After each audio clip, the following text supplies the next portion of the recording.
7 de la mañana, 21 minutos. Mañana se vence el plazo para la inscripción de las fórmulas a la presidencia y por eso hemos visto mucho movimiento en el mundo político en las últimas horas. Ayer se inscribieron los candidatos del Pacto Histórico, Iván Cepeda y su fórmula a la vicepresidencia, Aida Quilcue, lideresa indígena que nos acompaña a esta hora en Noticias Caracol.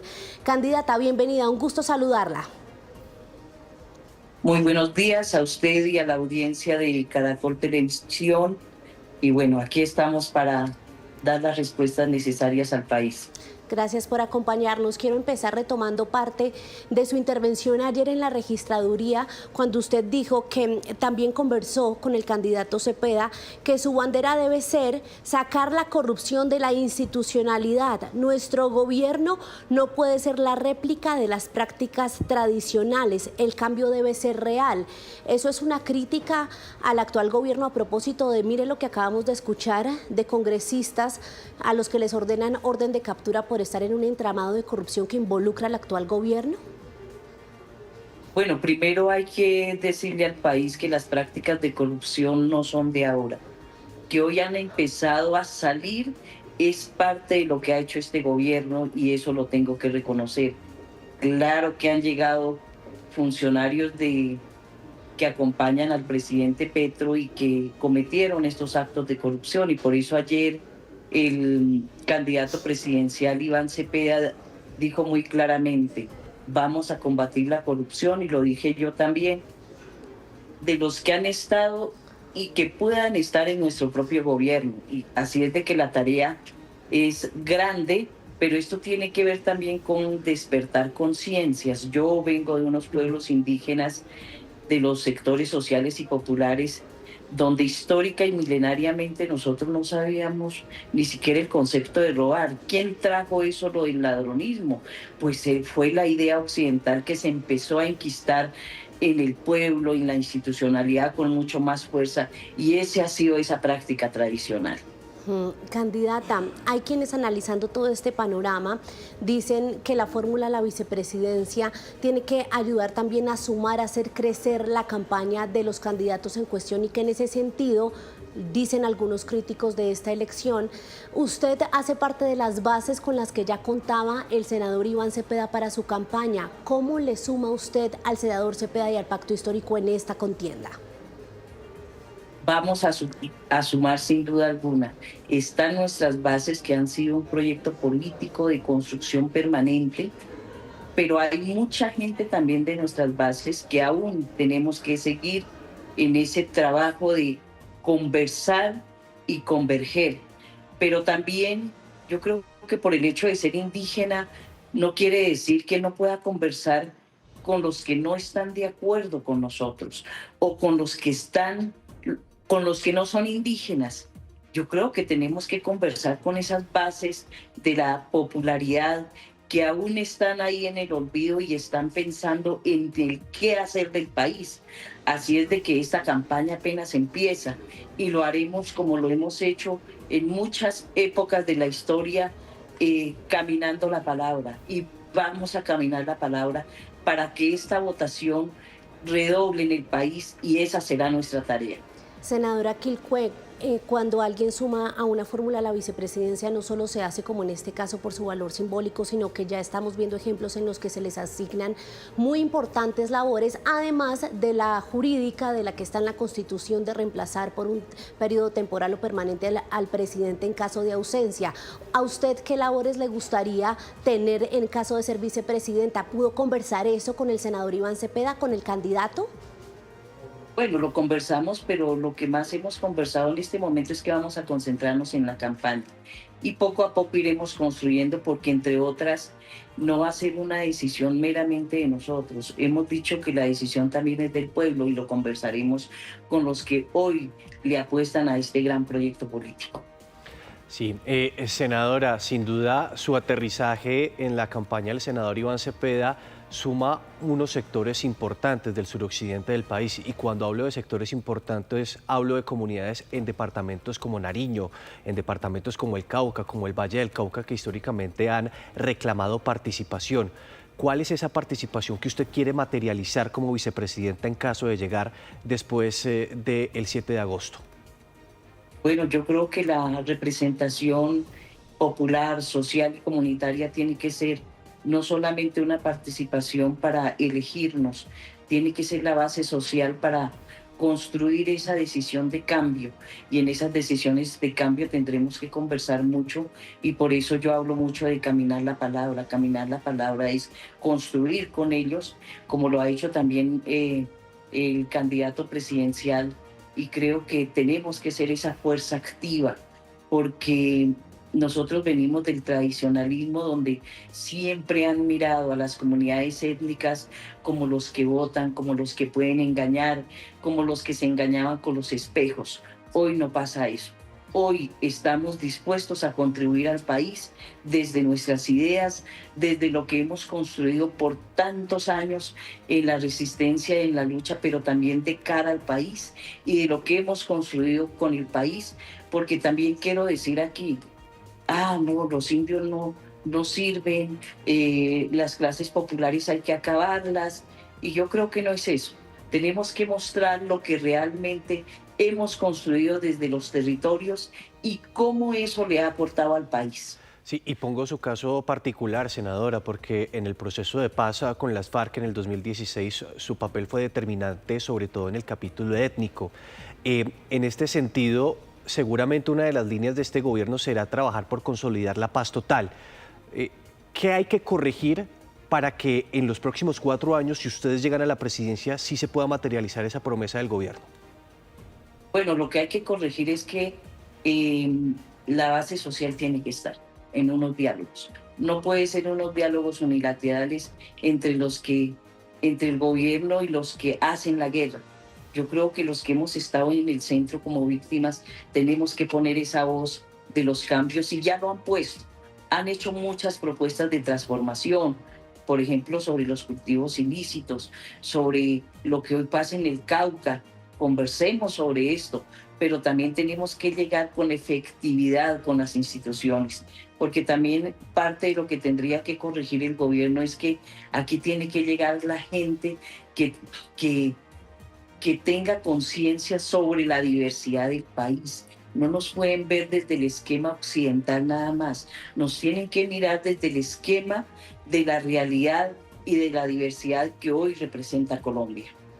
Usted mencionó algo fundamental ahorita, senadora Quilpué, que fue tender puentes y la apertura al diálogo con otros sectores que son diferentes a usted. ¿A quiénes va a convocar en primer lugar a ese diálogo?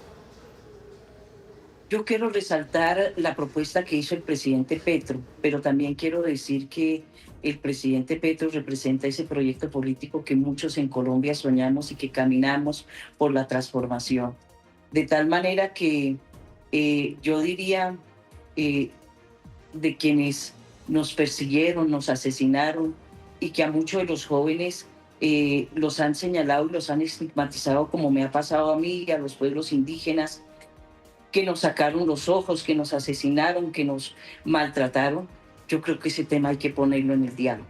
En el diálogo, para decir que todos somos colombianos y que, independiente de las diferencias de los pensamientos, tenemos que corregir para que un día esa Colombia hermosa, bonita, que tenemos desde las distintas regiones, pero también de las ciudades, se refleje de verdad en una verdadera paz. No estoy hablando de emociones, no estoy hablando de cosas que no alcancemos, sino que hablemos de una realidad que estamos viviendo y que estamos cansados de esa guerra, de esa exclusión, y que estamos cansados de que el lenguaje incluso sea de tanto odio.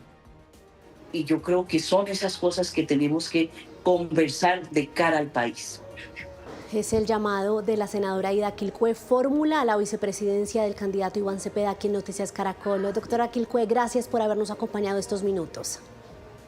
Muchas gracias a ustedes. Yo quiero aprovechar este medio para decir que vamos a conversar con los medios. No he podido atenderlos a todos, pero que sería muy interesante conversar en los sitios donde vamos a recorrer para que también esos medios lleguen a conocer lo que es la verdadera región más olvidada del país. Retomo entonces el diálogo con Juan Carlos Flores. Después de escuchar a Aida Quilpué, ¿Qué cree que sumará o qué impacto tendrá esta fórmula vicepresidencial para Iván Cepeda? Hay quienes de hecho cuestionan mucho que esa figura de la vicepresidencia pues termina siendo algo decorativo, pero en este caso, ¿usted cómo lo analiza? Yo siento que en este caso para ninguno de los candidatos relevantes es decorativo. Y en el caso de ella, con una, como bien lo resumían ustedes, con una trayectoria tremendamente meritoria, el gobierno lo que hace es unir a todas sus fuerzas para, con miras a que Cepeda pase de la primera a la segunda vuelta. Yo siento que ellos han jugado, desde el punto de vista de las decisiones políticas, con el objetivo de que no quede un solo voto del petrismo por fuera. Y en la medida en que la costa pacífica del país, toda la costa pacífica del país, respaldó masivamente a Petro en la anterior elección presidencial, recordemos que en zonas del Pacífico, como es el caso de Nariño, Petro obtuvo cerca del 80% de los votos y en muchas de las comunidades indígenas de esa zona de Colombia, los pueblos indígenas respaldaron a Petro en una votación tanto o más masiva que la de Nariño. Entonces, yo siento que lo que ellos buscaban o buscan con el convocar el convocarla a ella a la vicepresidencia no es por ahora sumar a otros, sino consolidar sus fuerzas porque se sienten seguros Claro. de llevar a Cepeda de la primera a la segunda vuelta. Y en el caso de otras fuerzas, pues probablemente no sea el mismo objetivo, porque recordemos que ya hay un cupo asegurado para la segunda vuelta presidencial, el del gobierno. En cambio, Claro. en el otro carril todavía faltan muchas sumas, de manera que allí, por ejemplo, en la campaña de Paloma Valencia, la elección del vicepresidente es absolutamente crucial. Si se equivocan, Claro. pueden abrirle un juego a los dos lados, al centro que compite con ellos y a la ultraderecha que también compite con esa opción. Sin duda una fórmula vicepresidencial que consolida el proyecto político en el litoral pacífico, que es un elector importante para el presidente Gustavo Petro y para el pacto histórico. Pero Gabriel, hablando de la situación de Paloma Valencia, ¿qué implicaciones podría tener para su campaña si se decide por Oviedo y si no se decide por Oviedo? Es que el tema no es necesariamente Oviedo, que sería la fórmula lógica después de la votación que obtuvo, pero sobre todo después de que durante meses organizaran este acuerdo político, esta apuesta política para sumar diversas voces. Tendría sentido, sería lo natural, pero independientemente que la decisión termine o no siendo Oviedo, Paloma Valencia sí está obligada a encontrar una figura por fuera del centro democrático, por fuera del sector de la derecha con quien ella se asocia, porque Paloma Valencia no puede entrar a competir en el cuadrilátero con Abelardo de la Espriella en esos votos radicales de la derecha, eso sería un canibalismo político. Paloma tiene la oportunidad y después de las votaciones del pasado domingo que la dejan muy bien posicionada, tiene que buscar a través de su fórmula, y en esto yo coincido que no es decorativa en ningún caso, el puente para acercar sectores moderados y de centro. Necesita diluir un poco esa figura de uribista pura sangre sin traicionar su coherencia y su trayectoria para atraer esos sectores de centro que todavía están indecisos. Y Juan Daniel Oviedo funge perfectamente como esa persona que puede cumplir esa función. De hecho, Nicolás y audiencia, esa discusión que se ha tenido durante los últimos días, si al final termina concretándose en la fórmula, lo que podría demostrar es la disposición de la candidata Paloma Valencia para tener una apertura al diálogo con sectores distintos al Centro Democrático, porque ella ya no es exclusivamente la candidata del Centro Democrático, sino la candidata de una gran consulta en donde confluyeron sectores diversos de la política colombiana. Juan Carlos, entre Paloma Valencia y Abelardo de la Espriella, ¿vamos a ver una competencia aparte? Se lo pregunto porque, bueno, se están compitiendo, básicamente el mismo espectro de votantes. Porque mire la cosa tan curiosa, ¿cierto? Hay dos pistas. En una pista ya hay un ganador, que es Cepeda, que pasará seguramente, salvo pues cosas de Dios, a la segunda vuelta.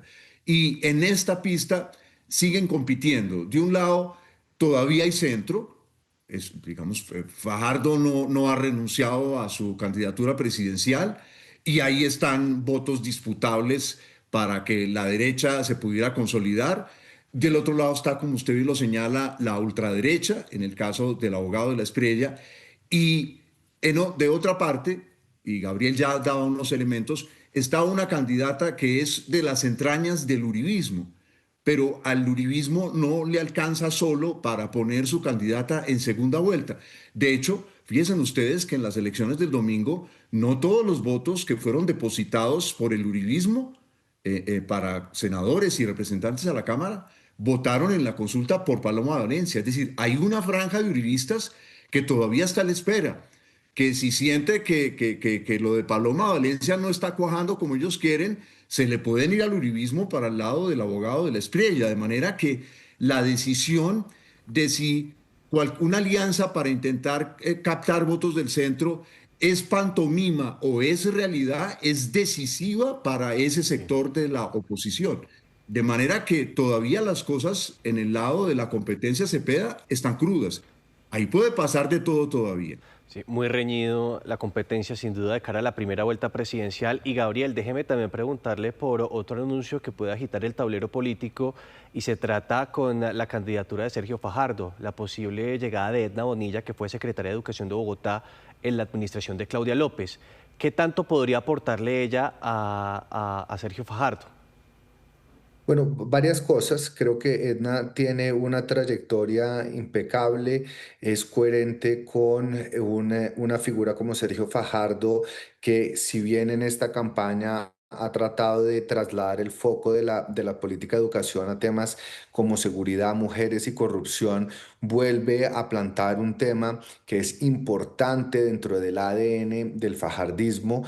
Si bien no tiene una atracción política o partidista que pueda significar recursos, votos o adhesiones de grupos políticos en particular, sí puede representar sectores importantes en Bogotá, dado su paso por la Secretaría de Educación, y es una funcionaria sin máculas, sin tachas, transparente, que sin lugar a dudas funge como una buena llave para Sergio Fajardo, y no menos importante, Fajardo, coherente con su política frente a las mujeres, escoge como fórmula presidencial una mujer. Eso también encarna un mensaje muy importante dentro de la selección de su fórmula vicepresidencial. Bueno, a Gabriel, a Juan Carlos, muchas gracias por estos minutos aquí en Noticias Caracol. Gracias a ustedes.